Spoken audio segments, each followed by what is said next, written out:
अस्सलाम वालेकुम, मेरा नाम है सदैस मिर्ज़ा और आप देख रहे हैं प्रोग्राम इख्तलाफ। नाज़रीन, बानी पीटीआई की बेगम जनाब बुशरा बीबी साहिबा की जानिब से इल्ज़ाम लगाया गया था कि उनके खाने के अंदर टॉयलेट क्लीनर के 3 कतरे शामिल किए, जिसकी वजह से उनके सीने मैदे के अंदर तकलीफ़ और उनकी आंखों में सूजन की शिकायत जो है उनकी तरफ से बताई गई। लेकिन आज इमरान खान के ज़ाती मॉलेज की जानिब से ये बयान जारी किया गया है कि जहर के हवाले से किसी किस्म की कोई तस्दीक नहीं हुई, किसी किस्म का कोई जहर शामिल नहीं किया गया। बाकायदा शायद हो सकता है कि उनकी रूटीन या उनके खाने के अंदर कोई बदपरहेज़ी के हवाले से कुछ मामला ऐसे ही हुए जिनकी वजह से उनकी तबीयत में ख़राबी आई हो। लेकिन यहाँ पे एक सवाल यहाँ पे एक पैदा होता है कि इस तरीके के बयानियाँ बनाने के पीछे मकासद क्या हो सकते हैं। जिस तरीके से 9 मई का वाक़या अगर आप देखें, उससे पहले अगर आप बानी पीटीआई के बयानात देखें कि अगर मुझे पकड़ लिया मुल्क में आग लग जाएगी, इस मुल्क के अंदर तबाही आ जाएगी, इस तरह के बयानात दे के मेरे ख्याल से उकसाने की जो बात की जाती है अपने अपने वोटर्स को, सपोर्टर्स को, क्या ये उन्हीं चीज़ों का तर्ज अमल है या उन्हीं चीज़ों का तसलसल है? अगर जहर नहीं दिया गया, उसके ऊपर अगर एक बयानिया बनाना कि मुझे जहर दे दिया गया है, मुझे मारने की धमकी दी जा रही है।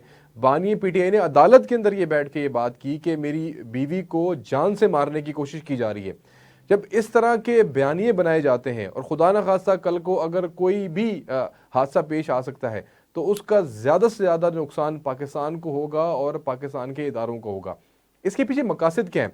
ये बहुत बेहतर अंदाज में अरशद परवेज़ साहब जो हैं इसके ऊपर गुफ्तगू पहले भी फरमाते रहे। मेरे ख्याल से ज़रूर इसके ऊपर कोई ना कोई अपनी बेहतर राय देने में कामयाब ज़रूर होंगे, मुझे इस बात के ऊपर पूरा यकीन है। अरशद साहब, बहुत बहुत शुक्रिया आपका, आपने प्रोग्राम में हमें वक्त दिया। सर, इसके पीछे जाहिर सी बात है कोई ना कोई मकासद तो हो सकते हैं ना। इतने बावसूख जराए से बावसूख तरीके से इसके ऊपर इल्ज़ाम लगाना कि मुझे पता लगा है कि 3 कतरे किसने शामिल किए हैं, और मैं उस बंदे का नाम नहीं बताऊंगी जिसने ये 3 कतरे शामिल किए मेरे मेरे खाने के अंदर, मुझे जान से मारने की जो है वो कोशिश की जा रही है। आज जाती मालिज ने ये बात कर दी कि जहर तो था ही नहीं उसके अंदर, और किसी किस्म की ऐसी कोई तस्दीक भी नहीं हो सकी कि बुशरा बीबी को या बानी पीटीआई को जहर दिया जा रहा है। बहुत शुक्रिया असद भाई। देखिए, बहुत सारी चीजें ना अफसानों पर कायम होती हैं, और ये पार्टी की जो है ना पूरी, और ये जो ग्रुप है, ये हम्म। अफसानवी किस्सों पर ही चलने वाले हैं। अगर आप हम्म। बुशरा बीबी का माजी भी देखें तो ये जिस तरीके की बात करने के आदी हैं, लोगों को अपने गिर्द इकट्ठा करते हैं और उनके साथ फ्रॉड करते हैं, तो उसमें वो इसी तरह के किस्से सुनाते हैं। और हम्म। मजेदारी इसमें ये होती है कि एक किस्सा खत्म नहीं होता तो दूसरा किस्सा शुरू हो जाता है, और फिर तीसरा, और फिर चौथा, और जिंदगी इसी तरह से गुजरती है। उसका मकसद सिर्फ ये होता है कि लोगों को बेवकूफ बनाए, और उसी आप देखें, आप मेथड को इस्तेमाल करता हुआ देखेंगे पाकिस्तान की सियासत के अंदर, कि जब से ये मामलात हुए हैं, यानी कि 2014 से बिलखसूस देख लें कि कोई किस्सा खत्म होके नहीं दे रहा। और उसके बाद जब ये हुकूमत खत्म हुई अप्रैल दो मार्च अप्रैल 2022 के अंदर, हम्म। और उसके बाद से देख लें मुसलसल रोडों के ऊपर, और पूरा एक ग्रोह जो है ना वो वर्क कर रहा है।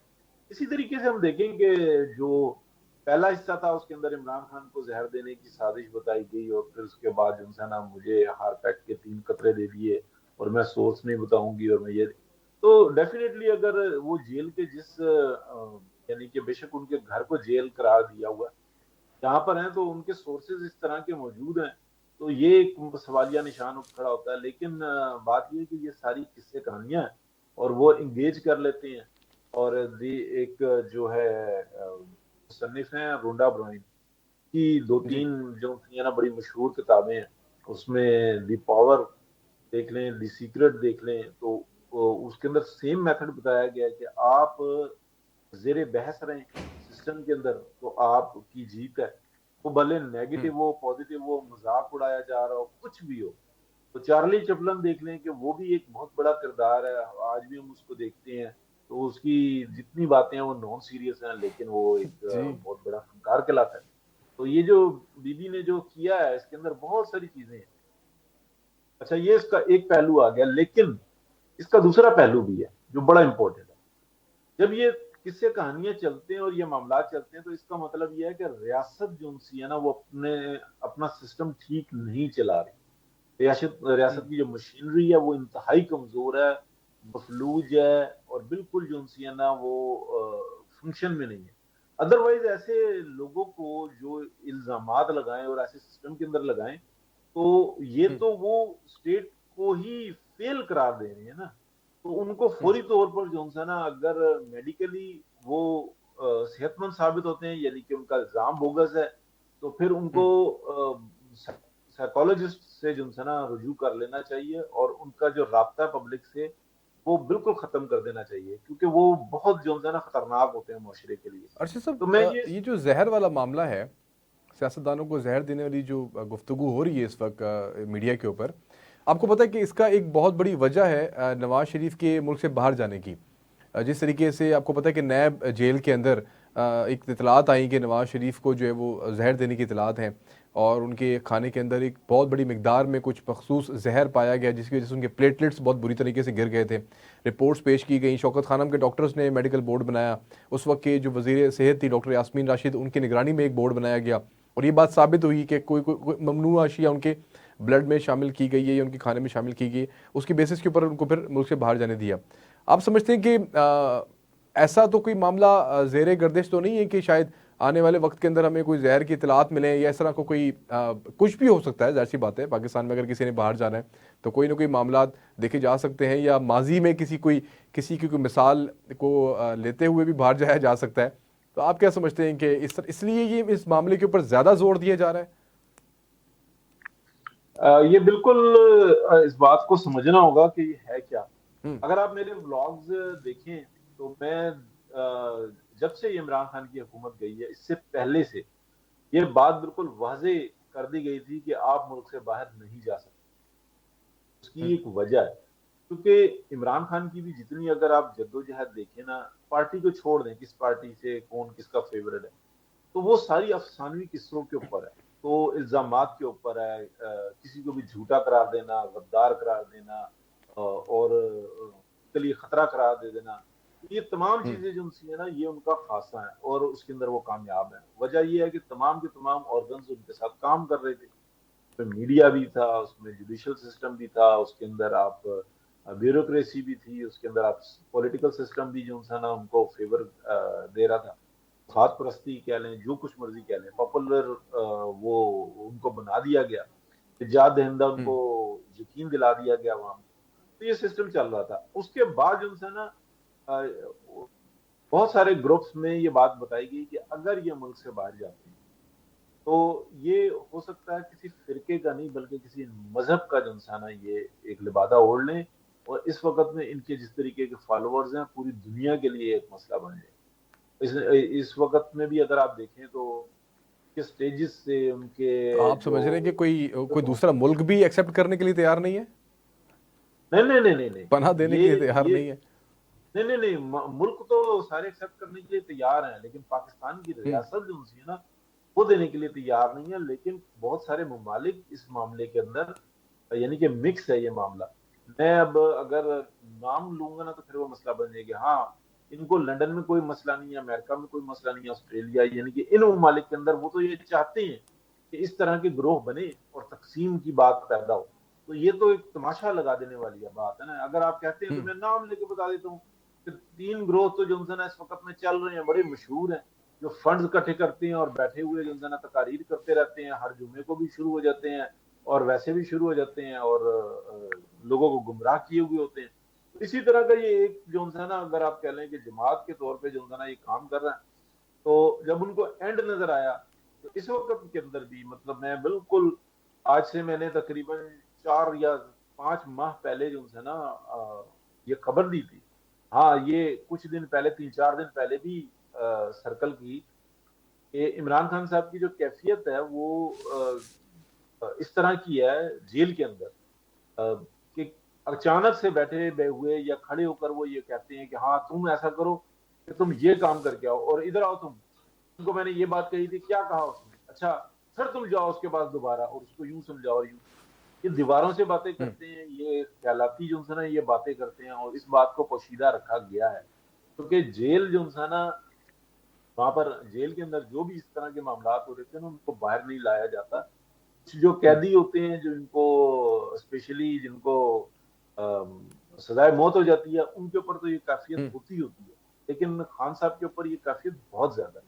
बहुत ज्यादा है, इसलिए कि वो बातें करने के ना इतने आदी हो चुके हुए हैं कि अपनी ख्यालात की दुनिया में रहते हैं, और उनके कान में कोई भी बात डाल देता है वो अपने फैसले तब्दील कर लेते हैं, और असल जिनको जिनको जहां से गाइड किया जा रहा था वो सिलसिला जो है ना थोड़ा सा ब्रेक हुआ हुआ है। तो अरशद तो साहब, मेरे मैं ख्याल ये से जहाँ तक इस तमाम तर मामले के अंदर मेरी, अगर आप कोई ज़ाती राय जी अगर जी जानना चाहें, तो ये सच सोशल मीडिया के लिए शायद ऐसा तो नहीं ये सोचे छोड़े जाते कि चलें कोई कंटेंट हो, लोग डिस्कस करें, लोग वीडियोस बनाएं और एक सनसनी जो है ना फैलाने की कोशिश करें खबरों में रहने के लिए, ऐसा भी कोई मामला होता है इस तरह की खबरों को बाहर लेकर आना या इस तरह के इल्जामात लगाना? अ, देखिए असद भाई, सच्ची सी बात ये होती है, ये जो बनाना रिपब्लिक कहलाती है ना, तो वो यही सब कुछ होता है। यानी कि किसी शख्स को जब ये किरदार दिया जाता है कि तुम जोकर का किरदार करो, तो वो जोकर का किरदार अदा करना शुरू कर देता है, और वो बिल्कुल हम्म। नॉर्मल आदमी होता है। लेकिन अगर आप देखें तो ये जो सर्कस होते हैं इसके अंदर वो बिल्कुल नॉर्मल लोग होते हैं, लेकिन ऐसी बेढंगी और ओछी हरकतें कर रहे होते हैं कि हंस हंस के बंदा जो है ना वो बहुत इंजॉय करता है। वो अपने सारे गम हम्म। गुस्से सब भूल जाता है और उसमें महव हो जाता है। लेकिन ये किरदार सिर्फ सर्कस में नहीं हुआ करते, ये बल्कि किरदार जो होता है ना, ये फिफ्थ जनरेशन वॉर के अंदर ये किरदार बनाए जाते हैं, उनको प्रोटेक्ट किया जाता है, और फिर वो हम्म। बताते हैं कि पाकिस्तान में 12 मौसम है, जबकि पूरी दुनिया के अंदर जो है ना 4 मौसम है। अगर हम भंग की काश्त बहुत बड़े पैमाने पे करें तो हम जो है ना बहुत बड़े पैमाने पे जो है ना ज़र मुबादला हासिल कर सकते हैं। मेरे घर में आवाकाडू का दरख्त लगा हुआ है, और एक आवाकाडू जो है वो 3 से 4 पाउंड का मैंने लंदन में देखा है।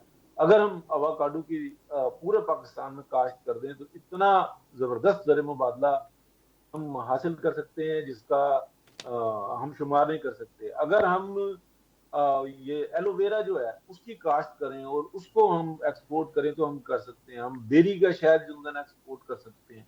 तो ये तमाम वो जो है ना, या किसी भी यानी कि शख्स को 2 मुर्गियां और 1 मुर्गा दे दिया जाए तो मुर्गियां अंडे देंगी और उनको टीका लगा देंगे। तो ये जो काम होते हैं ना, ये जोकर के होते हैं, ताकि उस स्टेट को जो है ना मफलूज किया जा सके, क्योंकि एक तरफ उसको फॉलोइंग दी जा रही होती है एक मेथड के थ्रू, और दूसरी तरफ से हम्म। उससे ऐसे काम करवाए जा रहे होते हैं कि वो फॉलोवर्स उसको डिफेंड कर रहे होते हैं, तो वो मफलूज होते हैं, दिमाग से मफलूज होते हैं। इसी को फिफ्थ जनरेशन वॉरफेयर कहा जाता है। इसको हम्म। बहुत सिस्टमेटिकल जो है ना लॉन्च किया जाता है।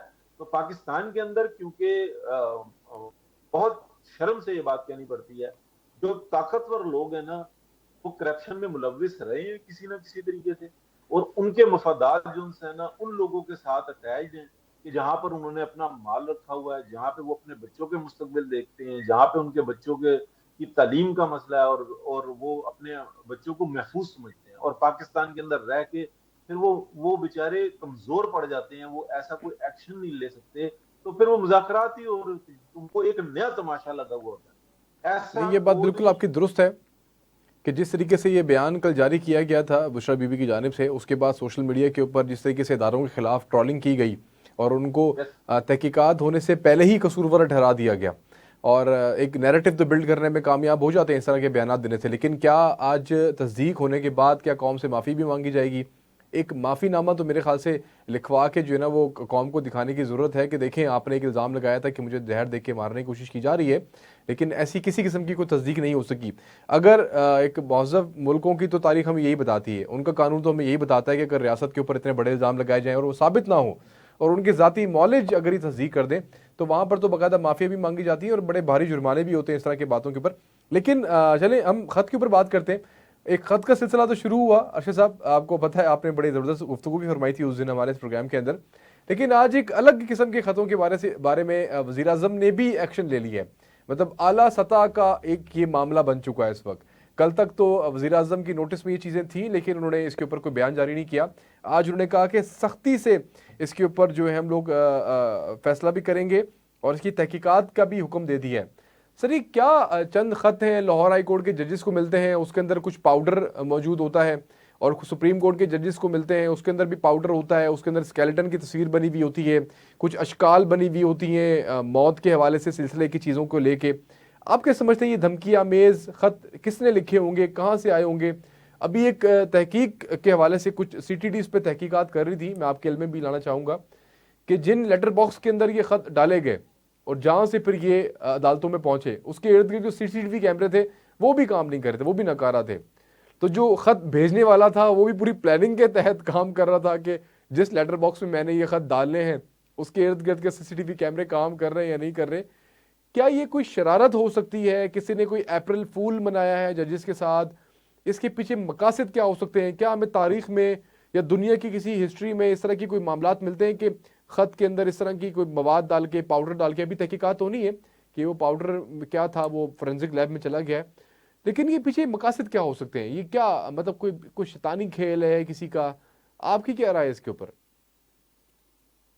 असद भाई देखिए, ये जो आपने बात बताई है ना, जो इंथ्राक्स के बारे में कहा जाता है कि इस तरीके के मतलब ये बिल्कुल बेहुदा सी बात है हम्म। कि इंथ्राक्स का ये जब ये ड्रामा लगाया गया था, यानी कि जो अमेरिका और गल्फ के अंदर जब वार हो रही थी तो उस वक्त में ये बताया गया था कि इस तरीके के काम होते हैं, हालांकि टेक्नोलॉजी से बहुत आगे।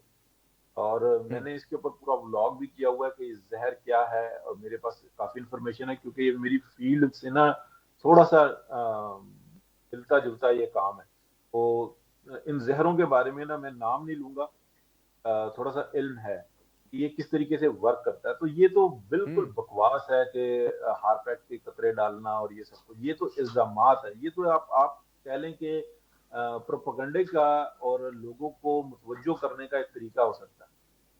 अगर जेल के अंदर और इस तरीके से किसी को जहर देना हो तो बहुत ही आसान होता है, और फिर उसके आप कह लें कि कोई शवाहिद ढूंढना वो भी बहुत मुश्किल होता है, क्योंकि उनकी अकसाम ऐसी आ चुकी हुई है। ये पुराना तरीकाकार नहीं है कि साइनाइड था या कोई और जो है ना जहर था जिससे ये काम कर लिया गया ना, इससे बहुत आगे का मामला चला जा चुका हुआ है। यानी कि मैं आपको एक हम्म। मिसाल देता हूँ समझने के लिए कि अगर आज से 25 साल 30 साल पहले 1 किलो सोना रिफाइन करना होता था ना, तो उसके लिए तेजाब इस्तेमाल होते थे। और तेजाब की इतनी हम्म। बड़ी क्वांटिटी होती थी, चिमनी लगाई जाती थी बाकायदा वहां पे, जो है ना एक उसको तेजाबिया ही कहते थे कि वो जो गोल्ड को रिफाइन करता था, या रिफाइनरी जो होती थी उसके अंदर हम्म। बड़ी बड़ी चिमनियां होती थी कि अगर वो 10 या 20 किलो सोना रिफाइन कर रहे हैं तो पूरा एक मेथड होता था। लेकिन हम्म। इस वक्त जो टेक्नोलॉजी जो पूरी दुनिया के अंदर चल रही है वो ये है कि मैं जिस कमरे में मौजूद हूं ना, ये कमरा भी तकरीबन कह लें कि 16 बाई 14 का, और इस कमरे के अंदर अगर मैं 10 किलो सोना रिफाइन करूंगा तो जहर के थ्रू करूंगा। और एक बेकन होगा और उसके अंदर जो है ना हल्का सा एक हीटर लगा हुआ होगा, और बाकी वो जो है ना सारा सिस्टम चल रहा होगा। तो वो जहर के थ्रू जो है ना सोना रिफाइन होगा, और ना सिर्फ वो उसकी जो जो वैल्यू होगी वो उस तेजाब की निस्बत आप कह लें पांच आपकी परसेंट बात को होगी। मैं यहीं से कंटिन्यू करूंगा, बड़ी एक अहम बात है, जाहिर सी बात है प्राइम मिनिस्टर ने भी इसके ऊपर एक्शन ले लिया है, तो हम पूरा पाउडर जो है, कहीं ऐसा कोई पाउडर तो नहीं था जिसको सूंघने से या छूने से भी किसी की मौत वाक़या हो सकती है? इस पर डिटेल में बात करें दर्शक साहब, इसी को कंटिन्यू करिएगा ब्रेक के बाद, इस अहम टॉपिक को। ब्रेक के बाद दोबारा आपके सामने हाजिर होते हैं, देखते रहिए। फिलहाल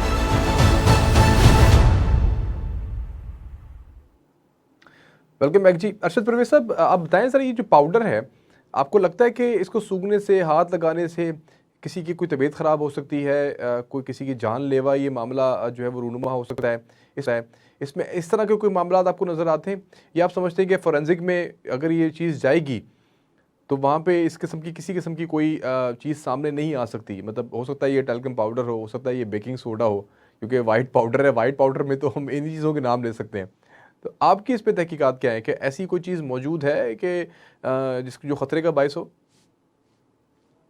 देखें असद भाई, जिस जगह की आप बात कर रहे हैं ना, supreme court of Pakistan, high court of Pakistan, या हम्म। पाकिस्तान के अंदर मौजूद एम्बेसीज, और मैंने ये जो अपनी आंखों से देखा हुआ है वो मैं आपको बताता हूँ हम्म। इसका तरीकाकार क्या होता है। जितनी डाक आती है ना, वो डाक आती है एक ऑफिस के अंदर, और मुतलका ऑफिसर्स और जजेस भी हो गए, जिसमें ब्यूरोक्रेट्स भी हो गए, ये तमाम जो है ना उनसे मुतालिक जो भी डाक आई भी होती है, हम्म। तो डाक को बाकायदा पहले तकसीम किया जाता है, फिर उनको तकसीम करने के बाद यानी कि उसी रूम के अंदर फिर उसको जो है ना 1 बाय 1 खोला जाता है। यानी कि एक जो लेटर होता है ना उसको भी खोला जाता है।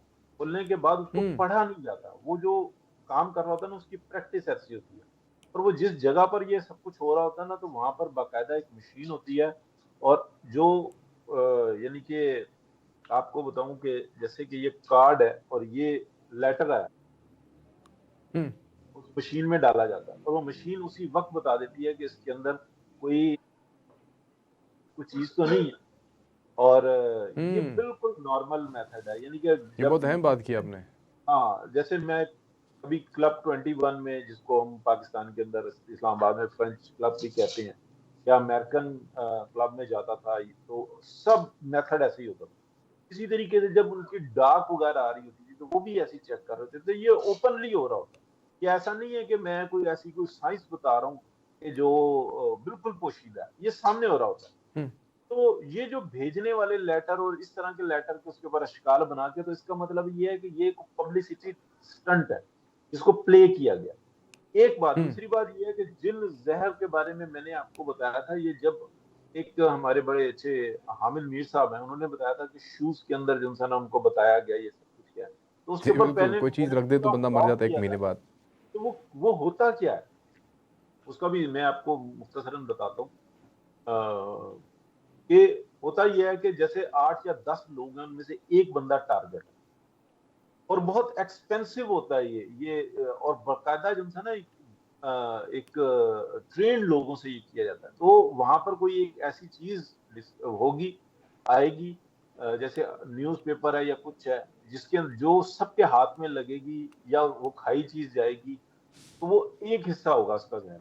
तो उनमें से एक बंदे को ना टारगेट करना, फिर उसको विद इन हम्म। 24 आवर या 48 आवर, उनके मुख्तलिफ होते हैं, उनमें से वही बंदा वो मुख्तलिफ लोगों में मौजूद होगा, फिर उसके ऊपर अप्लाई होगा, तो वो बाकी सारे सेव रहेंगे। वो बंदा जो है ना उसका सेकंड कोर्स हो जाएगा। और एक हम्म। फिर ये हो जाता है, उसकी किस्म ये होती है कि थर्ड कोर्स के अंदर वो कंप्लीट हो जाता है, और एक ऐसा है कि जिसमें फोर्थ कोर्स में वो कंप्लीट हो जाता है। तो एक मर्डर भी एक ऐसा हुआ था पाकिस्तान में, बड़ा मशहूर हुआ था, जिसमें हम इकट्ठे ही प्रोग्राम में बैठे हुए थे, तो मैंने बता दिया था कोई 2 दिन पहले ही कि ये चीजें खबरें चल रही हैं। तो आपको पता ही है वो फिर बड़ा ताजा हुआ था, मैं उसका जिक्र नहीं करना। हम्म। लेकिन ये बिहाइंड चल रही थी ये खबरें कि ये ऐसा हुआ। बाद में पता लगा कि जनाब ऐसा हुआ है, और फिर वो बहुत ही अहम शख्सियत थी। तो ये चीज आई, जबकि उसको अभी तक आप समझ लीजिए गोलमोल है, उसके अंदर भी यही मेथड इस्तेमाल हुआ था। तो ये कोई इतनी ढकी छुपी बात नहीं है, ये सर्च करें तो ये सब कुछ आपको मिल जाता है। ये कि किसी लेटर के अंदर भेज देना, ये सिर्फ और सिर्फ ये पब्लिसिटी की स्टंट है। उसके फायदे उठाए जा रहे हैं, उसके नुकसान दिए जा रहे हैं, और ये स्टेट को जो है ना एक फेल स्टेट करार देने के लिए ये मेथड इस्तेमाल किए जा रहे हैं। इस तरह की टेक्नोलॉजी बिल्कुल रूल फुल गई है। असद भाई बिल्कुल रूल गई है। यानी कि अगर आप देखें तो मास्क लगा के हम कितने बड़े बड़े चीजों से बच रहे हैं। और हम्म। ये जो इस तरह का ये जो काम है, ये करना, मैं बिल्कुल जो है ना और जो इससे आपकी ये गुफ्तगू का अहम पॉइंट था वो यही था कि कोई भी डाक सुप्रीम कोर्ट में आती है तो वो पहले उसके मुख्तलिफ प्रोसेस से गुजर के वो किसी जज तक पहुंचती है। ऐसा नहीं है हाँ, कि वो लेटर कोई डायरेक्टली किसी कोई जज की टेबल पर आ जाए और जज को खुद ओपन कर रहा ना हो। ना ना ना बाकायदा स्कैनिंग पॉसिबल ही होती नहीं। है, आपके पास मशीनें मौजूद हैं। ये आपकी बड़ी अहम बात थी। पब्लिक स्टंट तो आप समझ रहे हैं ये खेला जा रहा है आपकी, आप शायद ये समझते हैं कि ये पब्लिक स्टंट है और इसका ड्रॉप सीन भी बड़ी जल्दी हो जाएगा। तो फिर ये जो करने वाले हैं इनको फिर पकड़ा कैसे जाएगा, इनको कैसे पकड़ सकते हैं आप, ऐसा कोई निज़ाम मौजूद है? ये है अगर सबसे लेटर बॉक्स अहम में कोई पॉइंट। शख्स डाल दे लेटर, कहाँ से आया, किसके असद पास से भाई, आया, किस वहां तक कैसे पहुंचेंगे आप? सबसे बड़ा जो है ना जो अहम पॉइंट है वो यही है कि जब एक सिस्टम फेल हो गया हो और हम्म। मफादात के ऊपर जो है ना आप खामोशी इख्तियार करें, मुजरिम को सजा ना हम्म। मिले। यानी कि मैं आपको बिल्कुल वाज़ेह बताता हूँ, एक डॉक्ट्राइन आई पाकिस्तान में, और उस हम्म। पाकिस्तान की अवाम को जो है ना कब्र के फटे पे लटा दिया। लेकिन वो हम्म। तमाम लोग जो है ना बिल्कुल महफूज हैं और थूक रहे हैं पूरे स्टेट के ऊपर। कोई कुछ करने वाला नहीं है, किसी से ढकी छुपी नहीं है। तो ये छोटी छोटी हम्म। चीजें तो बहुत दूर की बात रह गई। ये स्टंट किए जा रहे हैं। एक यानी कि जो बुशरा बेगम है वो आके कहती हैं जनाब मेरे खाने में हार्पिक के 3 कतरे मिलाए हैं, मैं सोर्स नहीं बताऊंगी। आपने स्टेट के फंक्शन को बिल्कुल दुनिया के अंदर तहस नहस करके रख दिया। या हम्म। आपने किस किस्म का इल्जाम लगाया, ये इल्जाम नहीं है, ये फेल स्टेट आपने करार दिया। तो आपसे पूछा नहीं हम्म। जाएगा। आप अमेरिकन प्रेसिडेंट को सुप्रीम कोर्ट अमेरिका में वो कहते हैं कि जब हम पूछेंगे सवाल करेंगे तो आपके लिए कोई बात नहीं है क्या आप जी हम्म। सिक्योरिटी के बिना पे ना बताएं, आपको सब कुछ बताना होगा क्योंकि आप उस जगह पर पहुंच चुके हुए हैं। और सिर्फ मसला क्या था, इश्क मशूकी का। तो ये तो मसला ही हम्म। कुछ और है, ये तो बात ही कुछ और है। यहाँ पर तो स्टेट को जो है ना फेल करार दिया जा रहा है, और एक दफा नहीं 10 दफा करार दिया जा हम्म। रहा है। तो ये भी मैं आपको बताऊं कि ये बहुत बड़ा फेलियर है। यहाँ पर तो बिल्कुल न सिर्फ ये और बेशुमार चीजें हैं कि जब बताया जाता है ऐसा हो रहा है, ऐसा हो रहा है, ऐसा हो रहा है, तो उनके ऊपर एक्शन लेना चाहिए। इमरान खान साहब की बिल्कुल आप दुरुस्त थी कि देखिए ये स्टेट का दर्जनों फेलियर है, और इस तरह के अगर वाकयात की हिम्मत पैदा हो रही है कि वो जजेस को और सुप्रीम कोर्ट के जजेस को ख़ास तौर पे और चीफ जस्टिस को भी ये लेटर लिखा गया, अगर किसी शख्स के अंदर किसी शहरी में अगर इतनी हिम्मत पैदा हो रही है तो स्टेट को बहुत बल्कि मेरे कहता हूँ कि फौरी तौर पर इस पर एक्शन लेना चाहिए और उसको पकड़ना चाहिए, ताकि कल को कोई किसी और शख्स को भी शायद ना मिले ना इस हवाले से।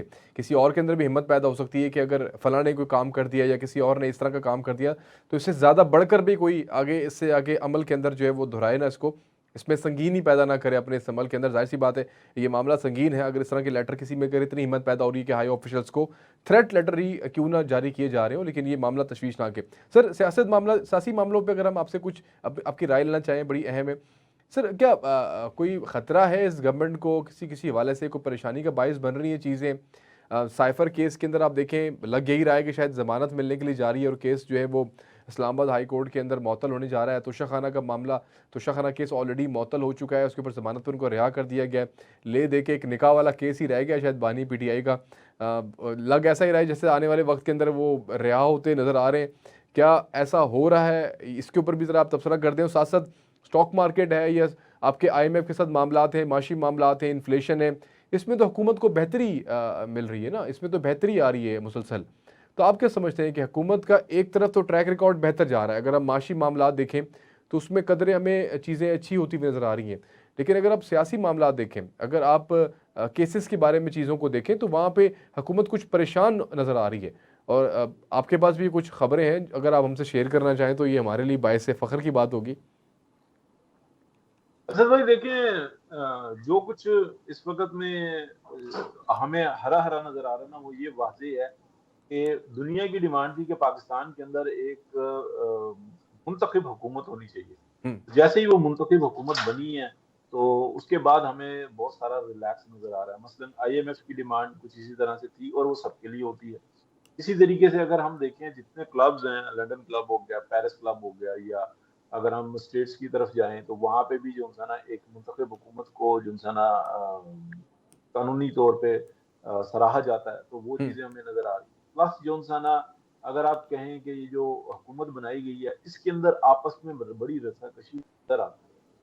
हम्म। और हमें अगर हम देखें तो मेन जो दो बड़ी जमातें हैं उसके अंदर से पीपल्स पार्टी और पीएमएल एन जो है ना, पीएमएल एन यानी कि उन्हीं 16 माह की हुकूमत की तरह कुर्बानियां देती और अपने ऊपर सारा मलबा उठाती हुई नजर आ रही है। जबकि पीपल्स पार्टी जो है ना हर तरह का बेनिफिट लेने पे, आईनी ओहदा लेने पे और दूसरों के ऊपर कीचड़ उछालने के ऊपर नजर आ रही है, जबकि वो किसी किस्म की कोई ऐसी चीज नहीं नजर आ रही।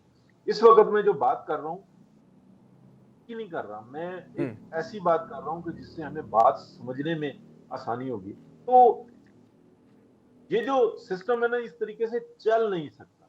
की वजह ये होती हम्म। है कि जब बड़े फैसले आप लेते हैं ना तो उस वक्त में आपको आईनी उहदों को सामने रखकर चलना होता है, तो वो चीज हमें नजर नहीं आ रही। और मेरी जो इत्तला है ना वो ये है कि पिछले तकरीबन कोई 3 से 4 दिन के अंदर मियां मोहम्मद नवाज शरीफ को एक मैसेज कन्वे किया गया कि वजारत उज़्मा की सीट पर आपको होना चाहिए, और मियां नवाज शरीफ ने कोई जवाब नहीं दिया। ये मेरे पास हम्म। बहुत ऑथेंटिक जो है ना, जो मेरा सोर्स है वो ये बता रहा था कि मियां साहब ने अच्छा। अगले की बात सुनी और सुनने के बाद अपना काम करना शुरू कर दिया, और जहां पर ये बात उनको मैसेज पहुंचाया गया वहां पे और लोग भी मौजूद थे। फिर उस शख्स ने दोहराई, फिर दूसरी दफा दोहराई तो मियां साहब ने बस के उनकी बात को और कोई जवाब नहीं दिया। और ये मियां साहब का एक हम्म। मिजाज है। उसकी वजह ये है कि यहाँ पर जो सिस्टम चल रहा है, जिस तरीके से चल रहा है, उसमें बहुत सारे प्रेशर आ रहे हैं। और वो प्रेशर के अंदर ना मुझे नहीं लग रहा कि कोई बड़े स्टेप्स लिए जा सके। मसलन मैं आपको वाज़ेह बताऊं कि दो गवर्नमेंट की मैं मिसाल देता हूँ, एक फेडरल की और दूसरी पंजाब की। पंजाब के हम्म। अंदर मियां नवाज शरीफ की जो राय है उसको हुक्म की अहमियत हैसियत हासिल है। तो जैसे ही कहा कि पब्लिक को रिलीफ दो, आप ये जो इस वक्त में रमजान पैकेज आया इसके अंदर दो, उसके अंदर बहुत बड़ी हालांकि ज्यादती भी हो गई पीएमएल के साथ, लेकिन अब वो तीर निकल चुका हुआ था मान से। उसके ऊपर भी मैं बता अच्छा देता हूँ, सब, लेकिन अवाम को अभी रिलीफ कैसे दे सकते हैं? मुमकिन है क्योंकि वर्ल्ड बैंक ने भी आज कीमतों में इजाफे का मुतालबा कर दिया है। फिर प्राइम मिनिस्टर भी आज यही बात कर रहे हैं कि आईएमएफ की एक जो किस्त है, आखिरी किस्त, वो इस माह मिल जाएगी हमें। लेकिन अगला जो प्रोग्राम है 7 से 8 बिलियन डॉलर का, अगर वो करने के लिए जाएंगे तो उसकी शराइत मजीद सख्त होंगी। तो फिर रिलीफ नहीं दे सकते। जब इनको ये बात पता थी, होमवर्क इन्होंने किया हुआ था, तो फिर अब रिलीफ देने की बात पर नाराजगी कैसे हो सकती है? एक अपनी कमिटमेंट्स पूरा करना, हम्म। सेकेंडली जो बड़ी इंपॉर्टेंट होती है ना, वो होती है hmm. Demand and supply. Hmm. यानी कि अगर वक्त पर जरूरियात पूरी कर दी जाए, अच्छा बीज दे दिया जाए, पानी वक्त पे मिल जाए, खाद अच्छी मिल जाए, और जो फसल है वो खेत से उठकर खलियान और खलियान से बड़ी मार्केट तक आ जाए, 100 रुपए वाली चीज 60 रुपए में अवेलेबल हो, तो आईएमएफ क्या कर लेगा? हम्म। आईएमएफ क्या कर लेगा? तो आटा जो है ना वो अपनी जगह पे होगा, लेकिन जो पालक आपको 70 रुपए किलो मिल रहा है, वो अगर 30 रुपए किलो आवाम को मिल रहा हो, तो बोझ तो कम हो गया ना। ये हम्म। बात ध्यान में रखिए। दूसरी बात ये है कि आईएमएफ क्या कह रहा है कि आप गैस की बिजली की चोरी करवाओ। आईएमएफ कतई ये नहीं कह रहा। हम्म। अगर उसके ऊपर कंट्रोल कर लिया जाए तो मामला तो कम होंगे। रिलीफ मिल क्या सकता है, आईएमएफ बिल्कुल। कह रहा है कि हमारा टारगेट पूरा करो, या एक आम आदमी को निचोड़ के रख दो? तो ये जो हुकूमत के काम होते हैं ना, ये कई एक जावियों से हमें देखने पड़ते हैं। डिमांड एंड सप्लाई पूरी कर देने से तकरीबन आप समझ लें कि 40 से 60% पब्लिक के ऊपर से प्रेशर कम हो जाता है। हम्म। तो पीएमएलएन की हुकूमत आते ही अगर आप देखें तो एक होप नजर आ रही है, और किसमें नजर आ रही है? कॉमन तबके के अंदर, के यार अब कुछ होगा, कुछ बेहतरी होगी।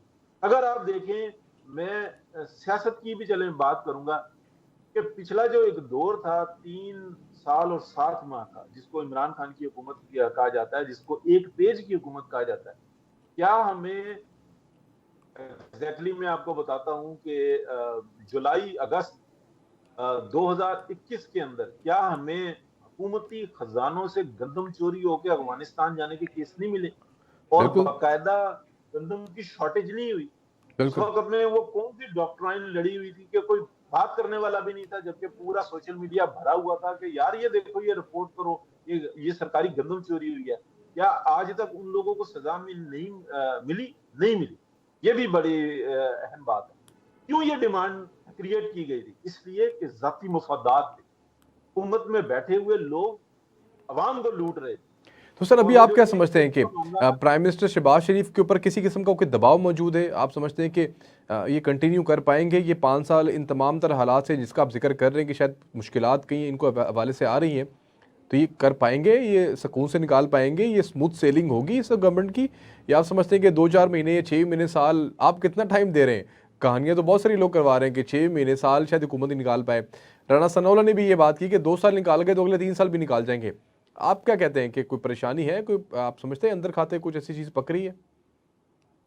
देखिए जो 16 माह की हुकूमत थी ना, उसको हम्म। एग्जैक्टली अगर आप नाम देते हो, वो रेस्क्यू हुकूमत थी। हम्म। उसके अंदर रेस्क्यू करना था। उसके अंदर स्टार्टिंग में ही जो था ना, जैसे ही हुकूमत ली थी, फौरी तौर पे शहबाज शरीफ साहब को कहा गया था, हम्म। इशारे थे कि आप असेंबली तोड़ो और मैदान में आ जाओ। हम्म। इस शहबाज शरीफ साहब ने नहीं किया। 16 माह गुजारे। उसके अंदर एक ऐसा वक्त भी आया कि मियां साहब ने भी कहा चलो अब इसको कंटिन्यू करो।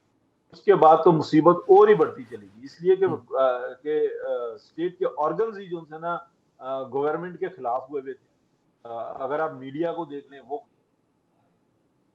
खिलाफ हुई हुई थी। हम्म। पॉलिटिकल सिस्टम के अंदर वो खिलाफ हुए हुए थे। हम्म। ब्यूरोक्रेसी ने वो तबाही फेरी जिसका कोई हिसाब नहीं है। सिर्फ एक एस्टेब्लिशमेंट नहीं होती, ये बात ज़हन में रखिएगा, एस्टेब्लिशमेंट से बड़ी शिकायत, लेकिन सिर्फ एक एस्टेब्लिशमेंट का रोल नहीं होता, उसका एक बहुत बड़ा रोल जरूर होता है। इस वक्त में अगर आप देखें तो बड़े डिसीजंस क्या है, प्रेशर तो ये होता है ना कि एक स्टेट के हक में, स्टेट का मतलब ये होता है 22-25 करोड़ जो पाकिस्तान की आवाम है वही स्टेट होती है। ये जो कहा जाता है ना कि कोई फौज स्टेट है या ये अपने आप को कहला रहे हैं, या हुकूमती टोटल मशीनरी जिसके अंदर टोटल एस्टेब्लिशमेंट आ जाती है। एस्टेब्लिशमेंट क्या होती है? ब्यूरोक्रेसी, पाकिस्तान की फौज हो गई और पाकिस्तान का पॉलिटिकल सिस्टम हो गया, और इसके साथ जो है ना दलिया मिला के ये स्टेट कहलाती है ना।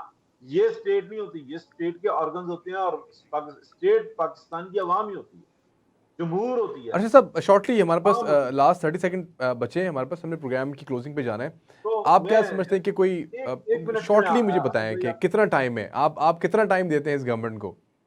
सर 6 महीने के अंदर अंदर अगर ये अपना किबला दुरुस्त ना ये कर सवाल पाए, मैंने इसीलिए आपसे किया था कि मुझे पता था कि आपने तो 6 महीने से ज्यादा नहीं देने शहबाज शरीफ को।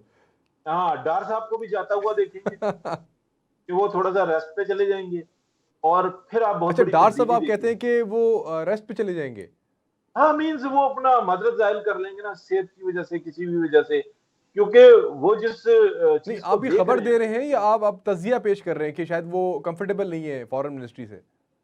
सर मैं खबर जो दे रहा हूँ ना वो ये है कि मियां साहब को ये बात कही गई है कि मियां साहब आपको इस सीट के ऊपर होना चाहिए, इसलिए कि जो प्रेशर है ना उसको अगर कोई शख्स फेस कर सकता है कि एक डिसीजन लिया है कि ये पैसा इस जगह पर लगेगा, और कहीं बाद में मियां ये साहब है को कि नहीं हार्ड इसको लाइनर नहीं, ने ऐसे घेर नहीं तो नहीं करो, लिया? ऐसे करो, खुरम तो वो दस्तगीर, अपनी राना जगह पे डटा सनाउल्लाह, हुआ होता है, तो उसका नाम है मियां जावेद मोहम्मद लतीफ। नवाज। ठीक। नहीं, मियां साहब को कई लोगों ने घेर तो नहीं लिया? जावेद लतीफ और खुरम दस्तगीर, राना नहीं सनाउल्लाह नहीं के नहीं मियां साहब नहीं, बस हुकूमत खत्म करें, मियां हम साहब, नहीं तो कोई भी मैं नहीं।